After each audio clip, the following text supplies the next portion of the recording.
Well, hey there, YouTube. It's Petey Two Finger on the 20th of September. Tomorrow's the big day. It's the autumnal equinox. Forget December 25th, Christmas. Blah. Who needs it? It's all about that autumnal equinox. And the weather has broken. It's no longer 90. It's like 70. I got to run the space heater to heat up my toes.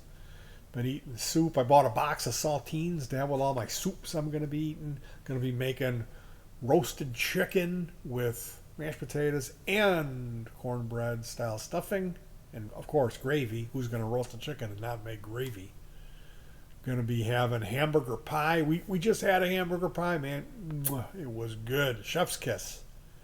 Hamburger pie is like 9 by 13 casserole. It's got the meat, chopped up onion, a couple of soups in there, like cream of chicken soup, cream of potato maybe, and then you grate a bunch of cheese and stick tater tots on it, and you bake that grease bomb.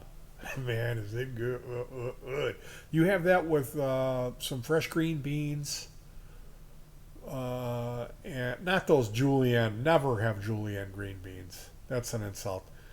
Thick barrel beans. That's what you want. And then a little. You can have cottage cheese with it, and maybe a little fruit salad if you want to really doll it up. Spend some money. Go ahead. You only live once. So chili. What you want to do with that is when you're making your chili, you're going to do half your ground beef or half a pound of ground beef. Let's say the recipe calls for a pound of ground beef. Do a half a pound, and then for the other half, Italian sausage. And if you like things spicy, get the hot Italian sausage. And this makes for the best chili. No one will know. They'll just be like, "Holy cow, is this chili unbelievably good?" And they won't know why, but it's because it's something about putting Italian sausage instead of ground beef that pushes the chili up to the next level. And it's not like that's Italian. It's not like you're gonna know. It just makes it better. And once I tried that, I've never gone back. And my wife loves it too. And she's not a spicy person, she's not into that hot stuff. So yeah, this is a favorite time of year for Petey. And on top of that, it's spooky movie season. And that's nothing to brag about. Like, oh, love watching a bunch of co-eds take their tops off and then get stabbed repeatedly. Like, there's no honor in that. But yeah, I've seen them all. So if I'm recommending spooky movies, it might not be like, oh, dude, you got to see this movie. It's called Halloween. It's not going to be that. So let's take a look. And I got to tell you, if you're unfamiliar with Mario Bava, okay, he's this old Italian guy who made Black Sunday. And this movie was something I saw when I was a little kid. Here they are with this witch. It does not end well for her. Beautiful woman. Mario Bava always has beautiful women in his movies. And really cool set design. Horrifically scary stuff. Just dripping with atmosphere. And the costumes, the set design, the camera work, everything about a Mario Bava movie is going to suck you into it. He did Black Sabbath, and that's a movie. It's a 3-in-1, like 3 horror story compilation that Ozzy and Bill Ward and them stole for the name for their band. And I gotta tell you, like, any movie by Mario Bava is going to be worth your time. They're all great movies.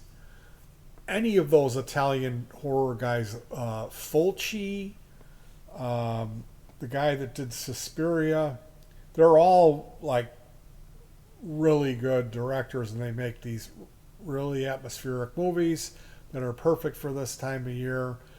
If you haven't seen Black Sabbath, I'm recommending it only for the not for the telephone, not for the Vertilac, just for a drop of water. And if you get a hold of the English version of this movie, it's the best version to watch. And the drop of water is the first segment.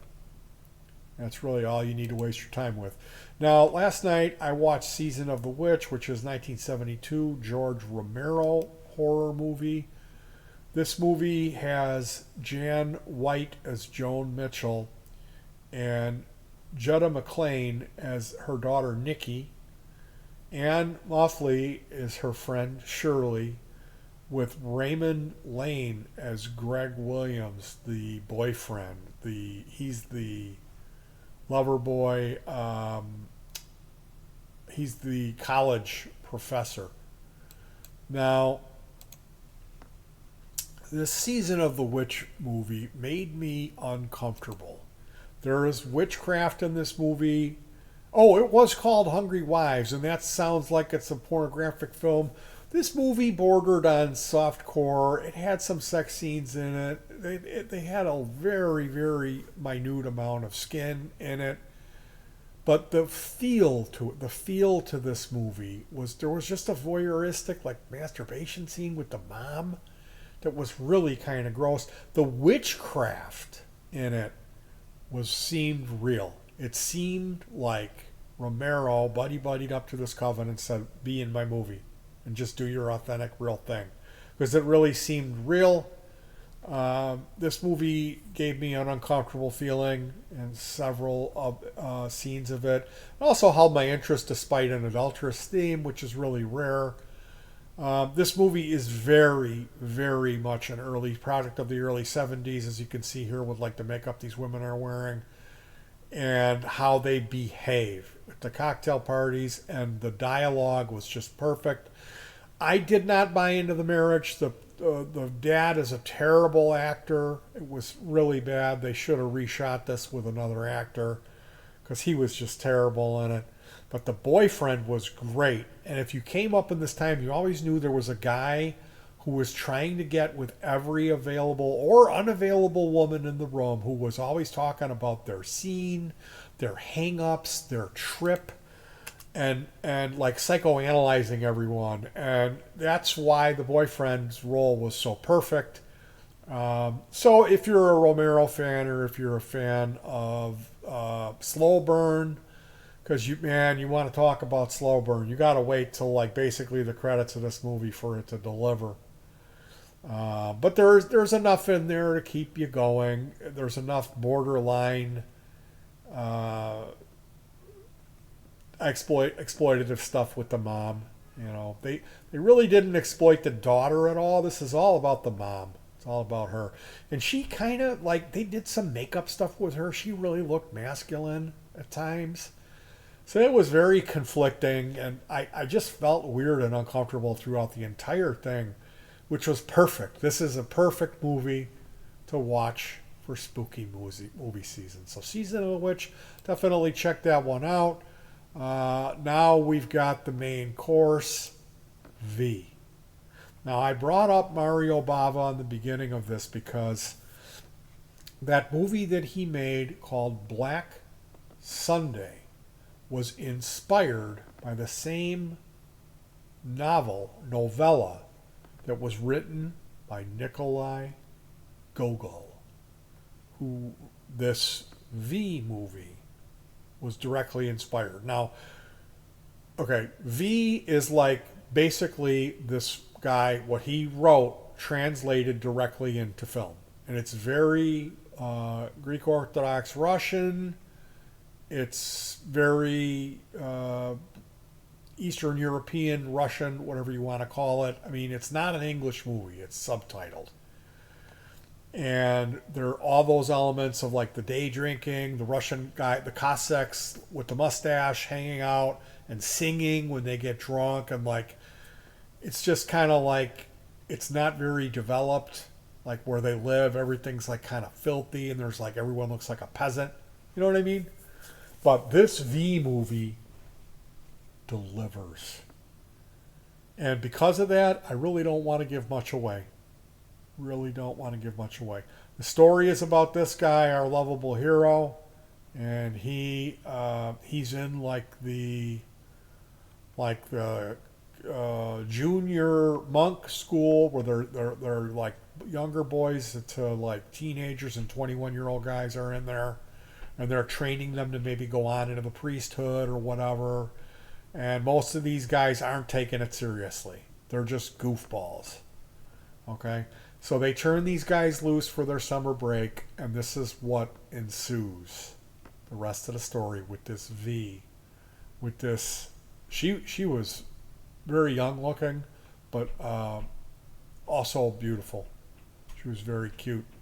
The actress that played in this, but a little bit young, you know. But this V movie is, I'm not asking for a significant investment.